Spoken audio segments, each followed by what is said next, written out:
Welcome back to another episode of Be Our Guest here on Musical Theater Radio. I am your host, as always, Jean-Paul Yovanov. Today we will be speaking with one of the hosts of Thrash in Treasure, the torture chamber musical comedy podcast, where it's a metal versus musical symphonic smackdown as two friends from opposite sides of Australia drag each other through their respective worlds of music, joined by professionals from the world of music, Broadway, and television, and more. How can you not want to listen to this podcast? Let's get right into it by turning the volume up to 11 on this interview by welcoming Aaron Ware to the show. Aaron, thank you for coming on today. No worries. Thank you for having me. Or should I say, on, mate? I'll do one for the foreign listeners out there, the non-Australians out there, I should say. Nice. How's it going? Thank you very much for having me. No, not a problem. My pleasure. My pleasure. So before we get into the podcast and all that stuff about you, I want to get to know you a little bit better so the audience can get to know you. So who is Aaron in 30 seconds? So the 30-second bio of Aaron.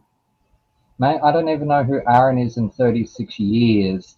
I'm a grumpy old curmudgeon at 1 minute, but I'm also your best friend the next minute. I don't know. I'm very creative. That's really everything I do is creative. I started out in theatre, like every other kid, doing theatre, and then I went on to do sort of film. Well, trying to do film, and then I ended up doing puzzles, which I did musical theatre crosswords. So I'm sure we'll get to that at one point. Basically, my brain is full of useless facts that I'm not using at all, which is why I have a podcast. So that's who I am, is a moron, really. A little bit of everything. Yeah, listen to the podcast. You sort of get some of my personality. Oh, you get all of my personality. But it's a heightened, silly show. So a lot of the times I might make a joke about my father-in-law or something. I'm not freaking married, goodness gracious me. And I sort of talk about my desperate love life and how pathetic that is. And, you're playing it up a lot of the time. So if people want to get to know me, just come and say hi on Twitter. I don't know. I interview other people, JP. Yeah. I'm not used to talking about myself, believe it or not. I do on the show because I have to step into a character. I have to be a sassy bitch, if you will, in that show. So I have to play things up a little bit. Well, you know what? We'll get you on the virtual couch here, and we're going to get to delve into you a little bit more, so that people can get to know the real you. Draw out the characters, push away and and get to the real meat of Aaron. Well, apparently I'm a rule breaker because you said 30 seconds, and I'm a talker because you said 30 seconds. So that's who I am. Maybe 30 seconds is different down there. It's different time. It's upside down. Actually, no, that'd be 3 seconds, wouldn't it? I think so. I don't know. Anyway. So have you always been into musical theater, or is that something that you developed a little bit later in life? Oh, look, like everyone else, grew up with like Grease and Rocky Horror and all those musicals and Disney films, obviously. And then some of my earliest memories, 3 or 4 years old, a long time ago, was seeing pantomime versions of like The Emperor's New Groove. Not The Emperor's New Groove, bloody Disney. Yeah, what's it called? The Emperor's New Clothes. Yes. I remember seeing that with like cardboard sets. And I think we sat on gym mats. That was even before the theatre was built. And then Goldilocks and Little Red Riding Hood and all those pantomimes. And then my dad took me to see Buddy Holly, Buddy the musical. And I sat on my booster seat, and I saw those things flying around and things popping up from the set, like they were from the stage, the sets popping up, and the performances, and this guy, Jeremy Stanford, a shout out to him, playing Buddy, who I'd grown up with at that point for 8 years, 9 years. I was so blown away by what I saw that I signed up for an acting class, a theatre class, without telling anybody. I think I told my neighbour, and that was it. And then 9 months went by, and I would call that acting class maybe every 3 days and ask some questions because I was so incredibly eager. Like, the term thirsty is used now for people who are, too desperate or whatnot. That was me as a 9-year-old kid calling this bloody theatre class, asking them every question I could. And then I went along the first year and I was a little troublemaker. All I did was talk, believe it or not. But then in the second year, I don't know what happened, but I suddenly started taking it seriously. A director came in. She was doing Bugsy Malone in a few months' time, and so she came to our class to sort of suss it out. And at that point, I was still a troublemaker. And she said to me, if you audition for Bugsy Malone, you would not get in with that attitude. And I was 10 years old, 11 years old, and scared the crap out. Am I allowed to swear? Oh, yeah. Oh, okay, that's all right. It scared the shit out of me, I tell you that. And I went along to that audition with maybe 20 other kids in that same audition. I had to sing my very first audition, doing a year and a half of theatre, and I got in. Don't ask me how. I got in. And it's funny because a friend of mine who did some of our photoshopping for the first couple of episodes of our podcast, Jen, magnificent artist, hand-drawn and all that, away from Photoshop, she said to me the other day, what's your problem with cats? Because that was your first musical number, your first performance was Skimbleshanks. And I said, oh, wow, you have been listening to the podcast. She goes, Aaron, I was there. And I started to cry a little bit because that friend is still around today, still supporting me, still listening to podcasts. So, and she was born in Canada. So moved to Australia in 92, which was sort of right before I got into actually signing up and doing it on my own. And look, I 13 years old, I wrote a screenplay. Across the year at 14, I raised $5,000 to film it. Wow. I pitched it to the theatre company to say, can I use your stage? Can we bring the lights down lower? Can we build a set? Can we use this as a sound stage for 2 weeks? 14-year-old kid going in and proposing this. And we had a cast of 50, including all the extras and stuff like that. Wow. We filmed it at 2 different schools because one of them was my high school, but then on the weekends and holidays we could film at another school which was public property, so we were able to film there as well. And then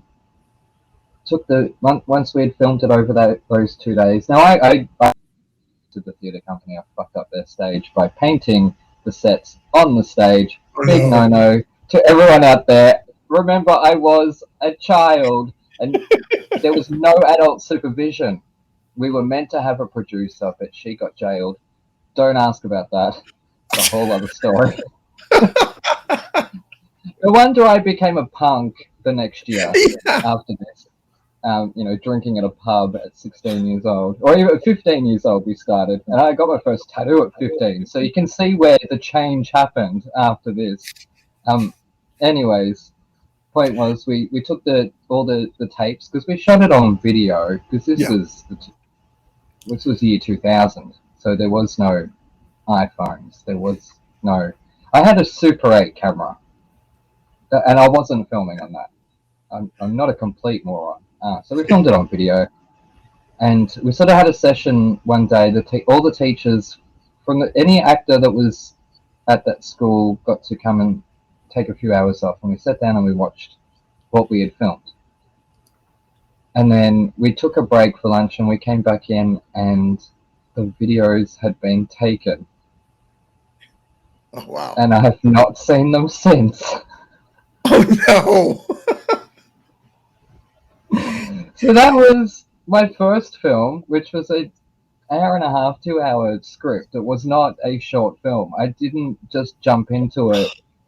I didn't baby steps into it. I leapt off that fucking cliff onto the spikes, and then someone took my safety net. Let's just say that someone took the video. So I haven't seen. I have one video which is the one that was on the smaller video camera video that Mhm. you put into the camera, not an actual VHS, Yeah. because we did have the rest of it was on VHS that got stolen.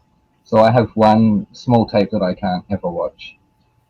Wow. And So there is an unseen Aaron Ware movie out there, perhaps. That no, no, no, no, no. nope, nope, we're not going to go there. And I actually thought to myself the other day, because I actually guessed recently, what part would they go back and redo? Would they Yeah. want another chance at? And I sort of thought, would I ever rewrite that film? And I'm Mm. like, oh, it's okay. So my name's Aaron, and I was a closeted gay kid, and this film was about a boy named Darren who was a closeted gay kid, and everyone found out about it, and they all bullied him. He got bashed, and so he killed himself. So really, I was just projecting how I was feeling at the time, and put all of that energy into this film, which then got stolen off me. Wow. So I got drunk and tattooed and pierced and became a punk. And yeah, So the next question is: how did we get from filmmaker Aaron, who also sang a memorable version of a song from Cats, to no, the no, it was not memorable. well, This somebody was, remembered it, so it had to be memorable of some kind. yeah. But she's also a mother with twins, so she's got too many thoughts. I'm gonna say no. I'm kidding. So how did we get to the podcast? What was the impetus for creating this? I got into podcasts because I wanted people to buy my novels. I'm pretty hard on myself. And anyone who knows that about me. And I actually get in a lot of trouble about it from everyone because the self-deprecating humor. People are like, "Oh no, Aaron, shut up! You're not like that." I'm like, come on, just laugh. If I'm laughing about it, you can laugh about it, you ninny.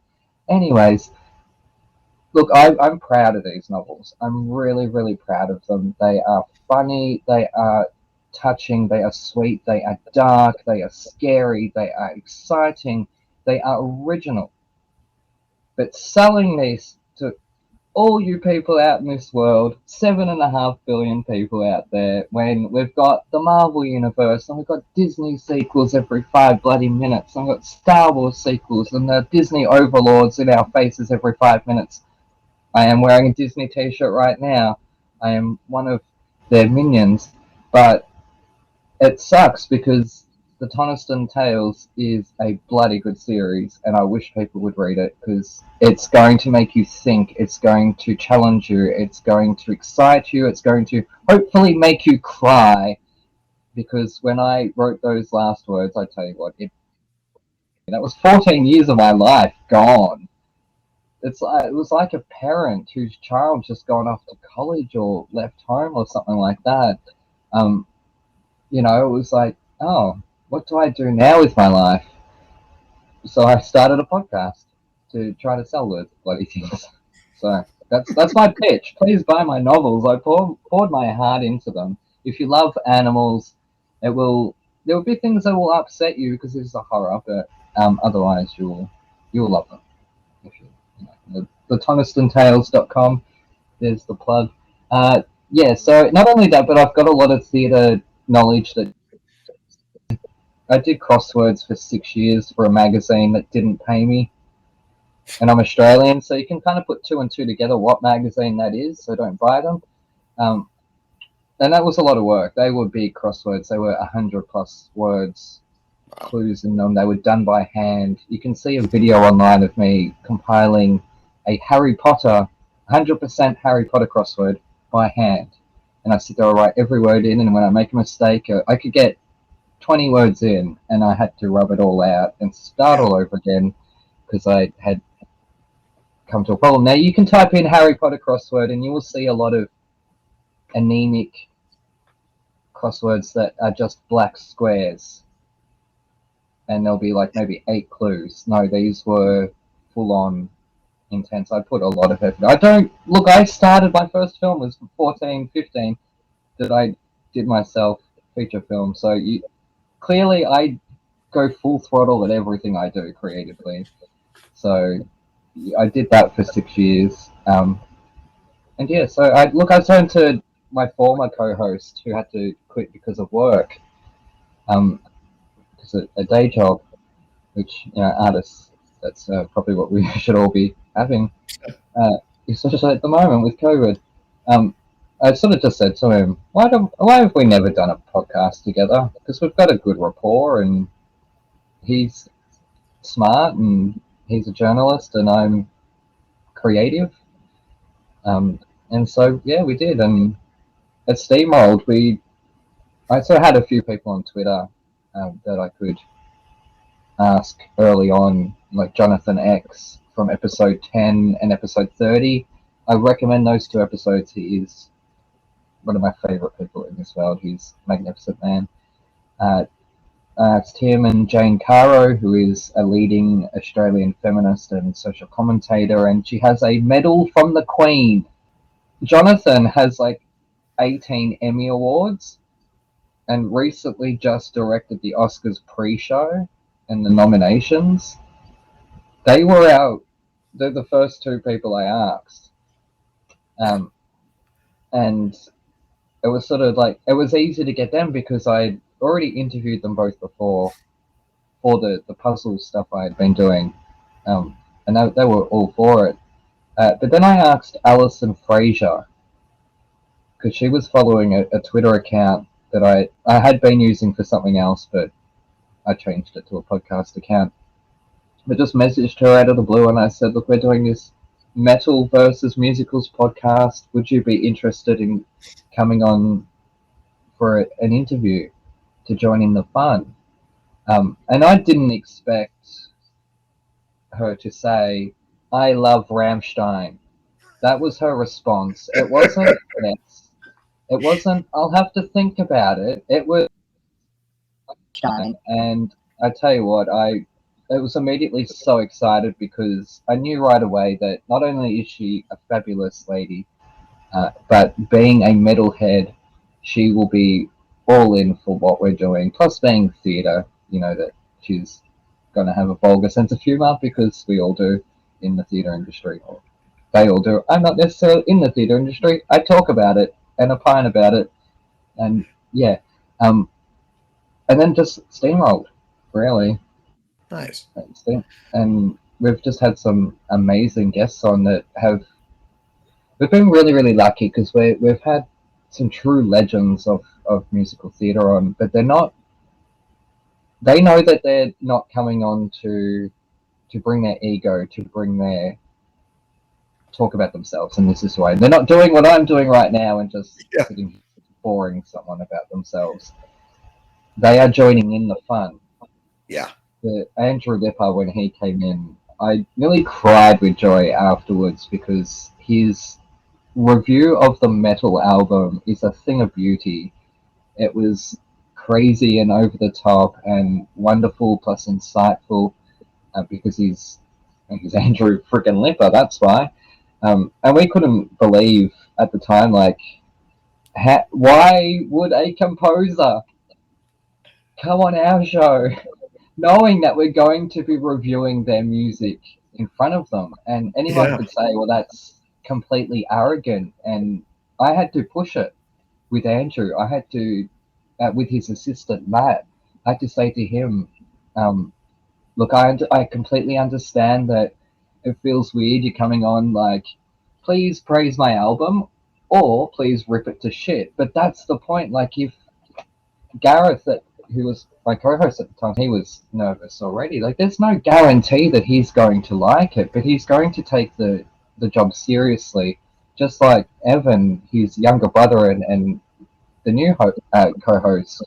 You can hear the difference in the two of them. There's a big difference in that. But no, Gareth was so nervous and wanted to point out that, look, Andrew was also nervous. Like, what is he getting himself in for? And I tell you, he cackled with laughter all through that. And when I sit back, and I'm a pretty neurotic guy myself, and I'm very hard on myself, and I know what I'm putting out into the world is going to be at least heard by that guest, if anyone, and possibly their fans, and we want them to come back for more. And we discussed before the recording that the differences in our shows, where you're recording a conversation, whereas I'm actually producing a show, like a concept, it's a war. You said it in the introduction that I had actually written. Thank you for reading that out. Yeah, it's a smackdown. It's two seemingly different genres coming together, and this is a whim, like a concept that I come up with in literally 5 minutes. It was, oh yeah, let's do this podcast. What should we do?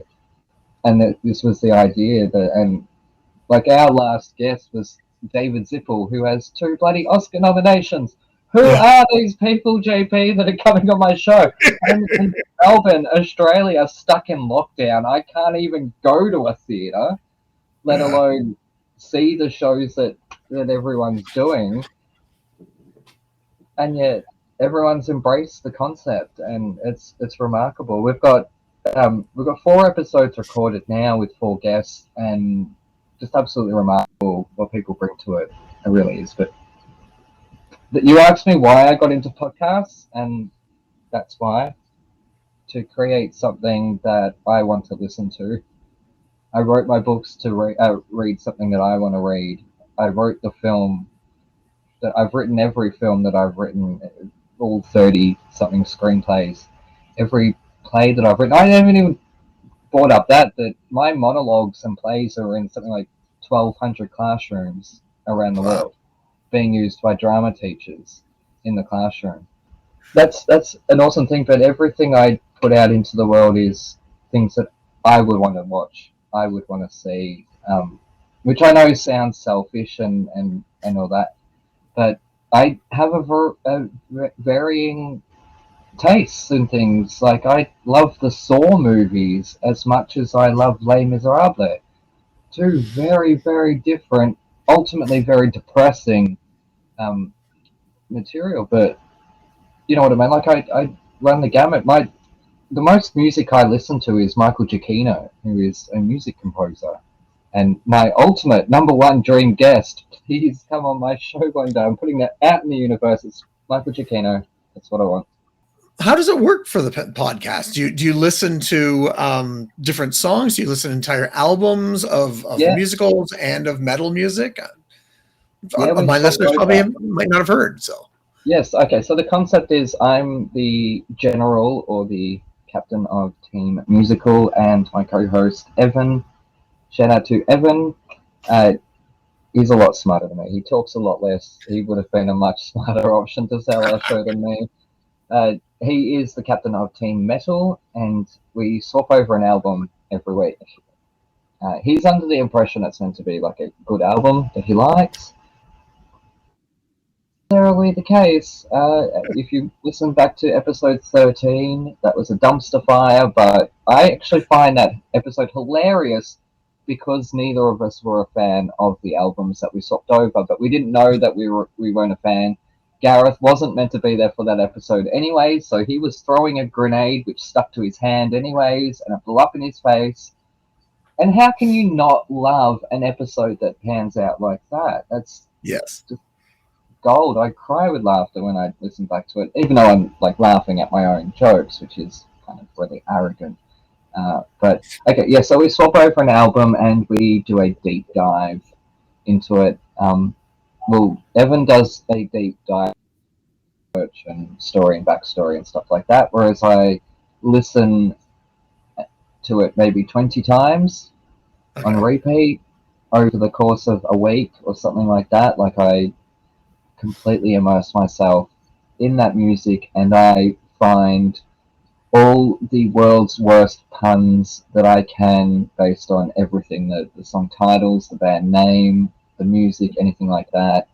And then I write the most stupidest over the top review that I can, but at the same time sharing my actual thoughts. Roasting things that I might not like, but I'm doing it in a way that is silly. Not trying not to be mean, obviously, because we are being critical here. We understand what we're doing, and it's easy for someone to listen to a show and go, "Oh, we just ripped shit into that." Well, yeah, I did, but did you listen to the 50 fucking puns that I put in there? Like, they were hilarious. That takes work, people, right? I do a lot of work. I have a lot of respect for these bands and the music that they're playing. Even like the episode we recorded 2 nights ago, it wasn't for me.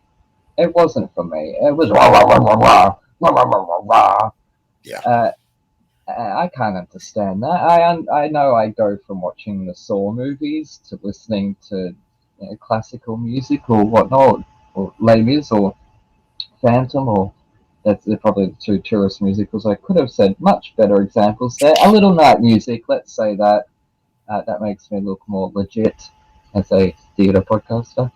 Yeah, but that's not for me. It's not. I can't understand what they're saying, even if there is satirical lyrics, and I try not to read the lyrics because the point of it is, can I understand what they are selling me? Yeah.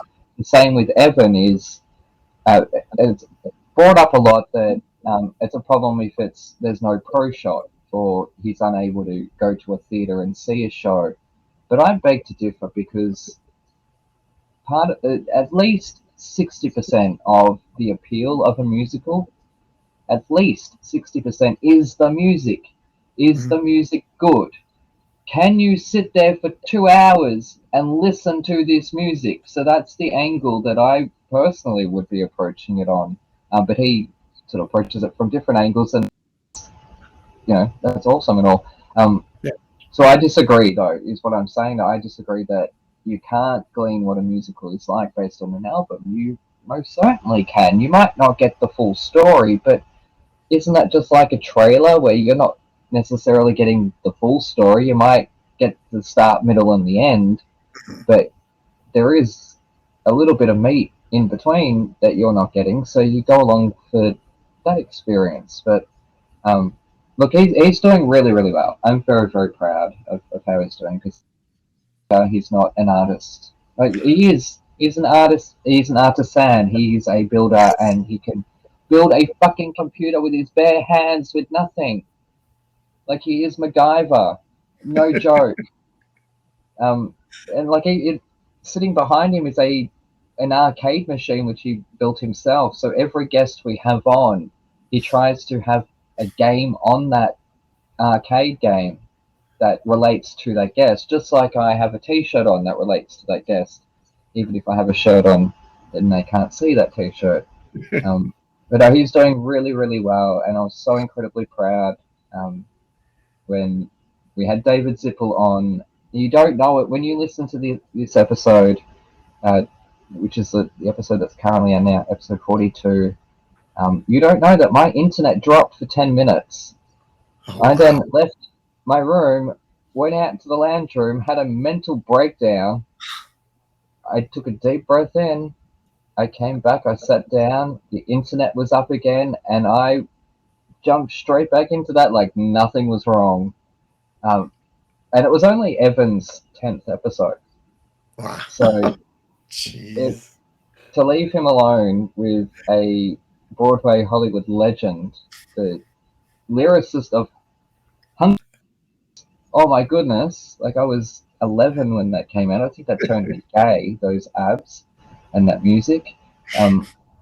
Which is one thing I actually forgot to say to him in the episode. David Zippel, your invention Huncules and those abs in the animation turned me gay. Thank you very much for that. So my revenge was having you on my show and forcing you to listen to heavy metal.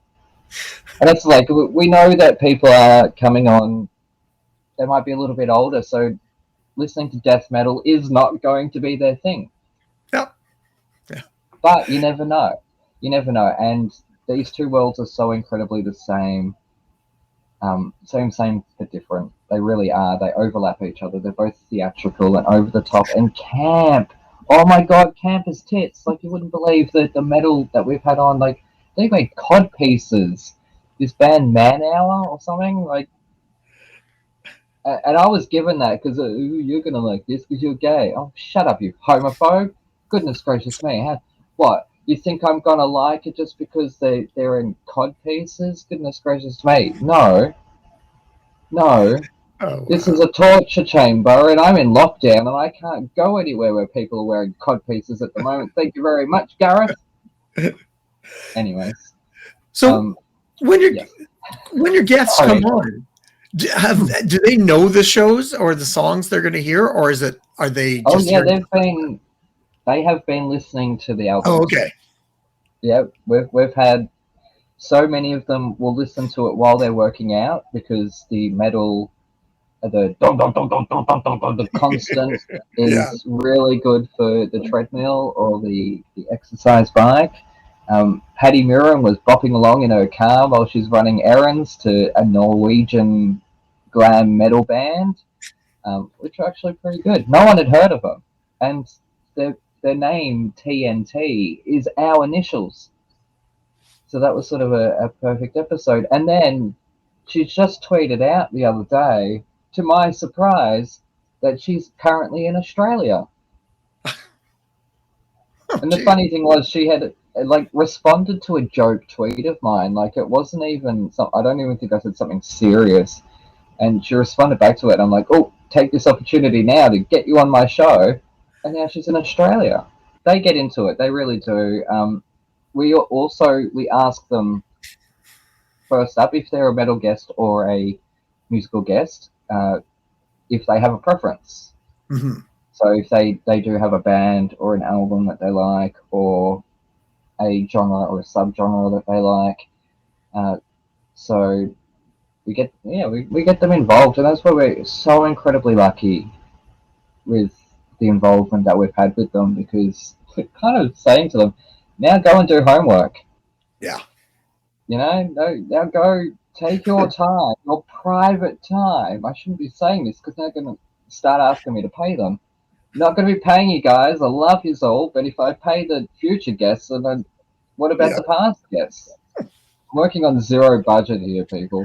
Oh, I hear you. Yeah, like podcasts, there's no money in them. Nope. Really, unless you're the network owner, which I am, but we have one podcast, so and our advertisement is for my book and for a charity, so you can see how much revenue we're making there. Anyways, I'm so incredibly grateful of my guests. I really am, and they've made me laugh. They've made me cry. They've made me so incredibly proud, like you wouldn't believe. That's such a Sorry, cool. I talk a lot. No, it's okay. It's such a cool concept. Just Yeah, having the thank two, you. like you said, they are different, but they're very similar. And yes, you can They are. some of it you can tell is there's a huge crossover in the way structure and emotion and things like that. And it's great that you have the guests come on and do homework and listen to Yeah, the songs and then talk to you about it. So it's very cool. And congratulations on that idea and getting that out there and putting it forward. thank you. Not only that, but as I say, we're touting it as a torture chamber, and we kind of make fun of our guests sometimes, not like mean. We're not Yeah. disrespectful. A great example is what's a good example? Oh, Bert Labonte, an Australian performer who is absolutely magnificent. Look him up. I've seen him in numerous shows so far, and I cannot wait to see him in more. In his introduction, because on his Twitter it says he's written the go-to guy for roles of color. Okay, and I sort of saw that, and obviously in the times we're in at the moment and stuff like that, and I'm sort of thinking to myself, have I, except for the Book of Mormon, have I ever actually seen him play a role that was specifically a role of color? Because I've seen him play like the Doctor in Next to Normal and stuff like that, like not roles that you would quote unquote call a role of color. Yeah. So I sort of thought, and so I went through his resume and I picked out Blue Healers, Wilf Red, um, like Black Swan, Red Swan, or something like that. I picked out all the musicals and TV shows that had a color in the title, plus Otis Redding. And when and then sort of in his introduction, so I sort of went through, he's the go-to guy for roles of color, as evidenced by these roles. And so I made fun of that. But I've also, in that introduction, said he's the one performer that made me say, that bitch. Because he's so freaking good. Yeah. Right? So I'm literally making fun of this guy whilst praising him, and they are, and a lot of the times, unfortunately, you don't hear the laughter because laughter is louder than talking. So when recording through Zoom, we have to make sure we have headphones on because otherwise sound will drown each other out. And so when someone laughs during their introduction, it gets drowned out, unfortunately. So you don't always hear it. And because we're dealing with all these legends, I don't want to move their laughter.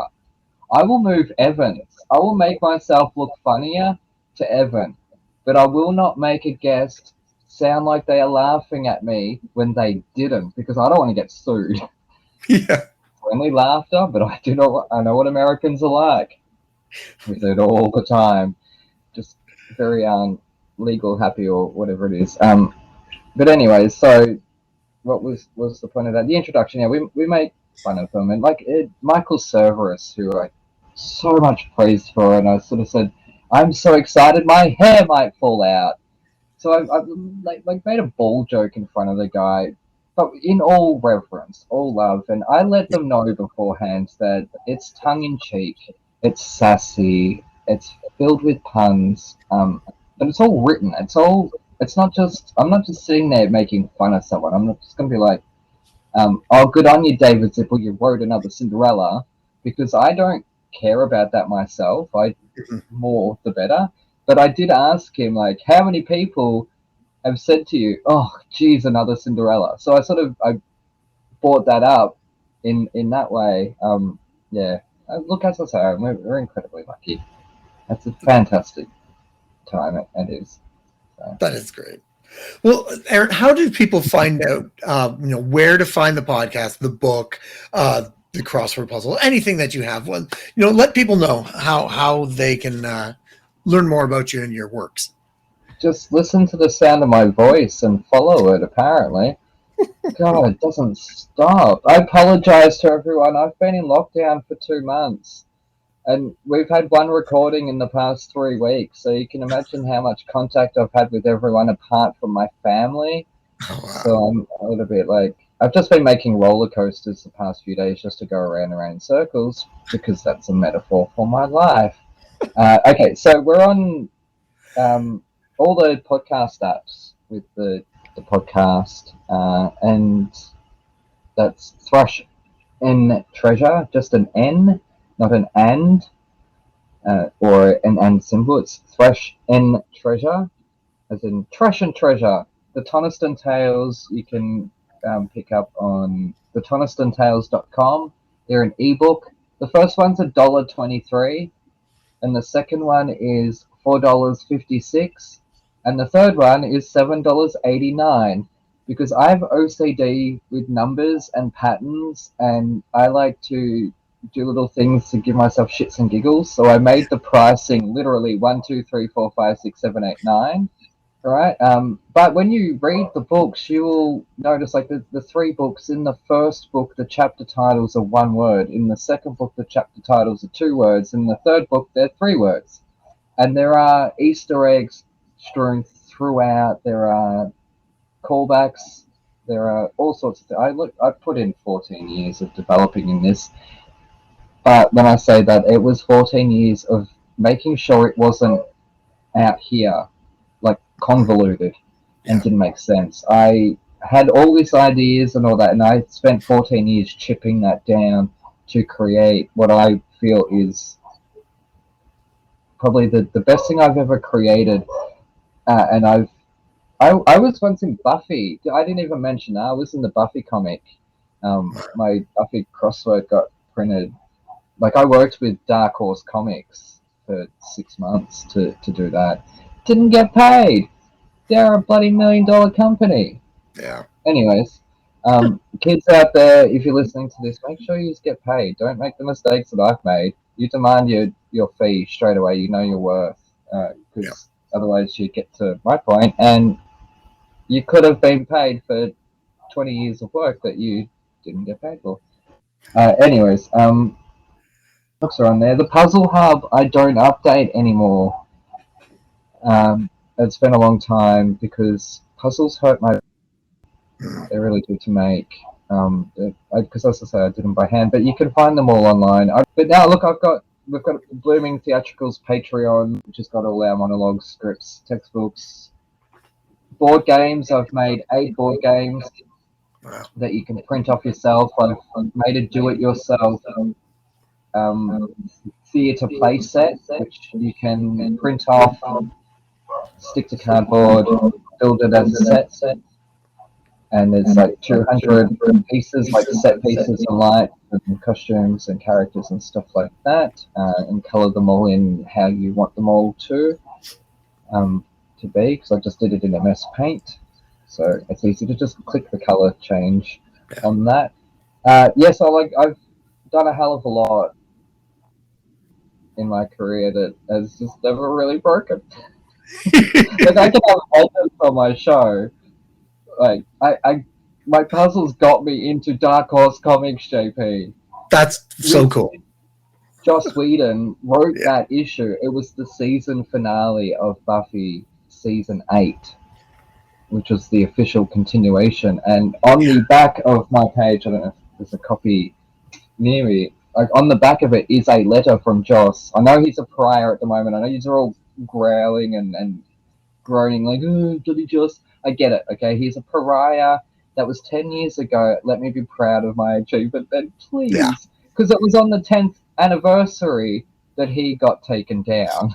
So that was my celebration, was mourning that. And great. Now I can't be proud of that. Anyways, so all these things, I've managed to get my foot in 2 doors. Here and there, I'm just stuck in fucking Melbourne. Yeah. That's all. So people, please listen to my show, buy my books, because I got this. Like, I just wrote a screenplay in 5 days, drafted it, and it's now with a network representative. I didn't do that. I didn't send it off. I just sent it to somebody who then sent it off to somebody at a network in America. So I needed to undo it then. Because, hopefully we'll see it at some point then. No. 1 in 6 million chance that they're going to greenlight some unknown dickwad from Australia who's written some romantic comedy while he's single and in lockdown. You know, no, it's not as cynical as I'm making it sound. It's quite sweet. There is some cynicism in it, of course, because it's me. There's some sass and there's some puns. It's my trademark. Curmudgeonly comedy. Really. But yes. Sorry, you're trying to wind up and I'm just... Well, no, Aaron, thank you so much for coming on. But before we go, I want to ask one more question, and I think this is the perfect mesh. Like you were saying, musical theater, metal, very similar. My question to you is, which metal band do you think would be able to write the best musical? Oh, we go through this all the time. Yeah. Because a lot of the albums that we hear read like a concept album. And one of the most common albums that I bring up in my life is The Who's Tommy, which I will fight anybody on, is a precursor to punk.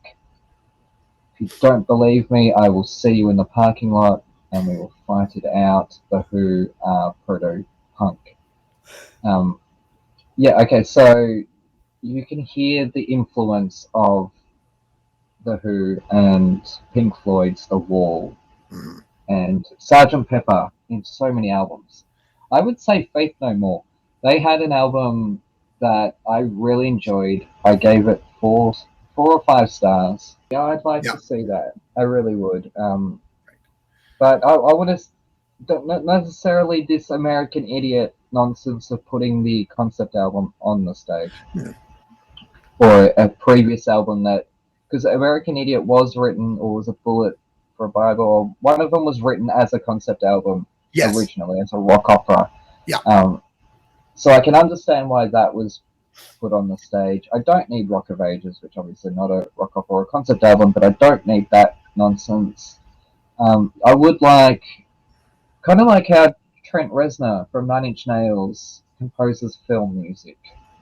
That's what I want to see. I want to see someone out of their element. Yeah. I really do. Totally agree. That's kind of how I feel I live my life. I'm able to edit as well as direct and produce and design and host doing a podcast and all that, because like all the designs and all that, everything, all the artwork I do, even like the artwork all behind me, I'm not an artist, but I have to do all my own artwork, so I'm not bloody paying someone who's not going to bloody deliver. Yeah. So I fluke all my own work. And it's best advice, you didn't ask me, but if I could give any advice to anyone listening, is to learn as many different skill sets as you can, really, because then you can jump from editing something to then writing a screenplay and stuff like that. And producers love it when they can save money. I think that's the perfect place to end. Learn everything you can. Aaron, stop talking. Aaron, thank you so much for coming on the show today and introducing people to your podcast, your book, and everything you've done. So thank you so much. Thank you very much. An honor to be asked by any podcast. I'm not a somebody. I'm not a nobody, but not yet a somebody. So it's an honor to be honest. We are speaking just now with Aaron Ware, the co-host of Thrash and Treasure, the podcast. Take a listen to that wherever podcasts are broadcast. My name is Jean-Paul Yovanov. Tune in next week as we'll speak with another guest or a guest about their life, love, and passion that is musical theater. And until next time, I'll see you when I see you.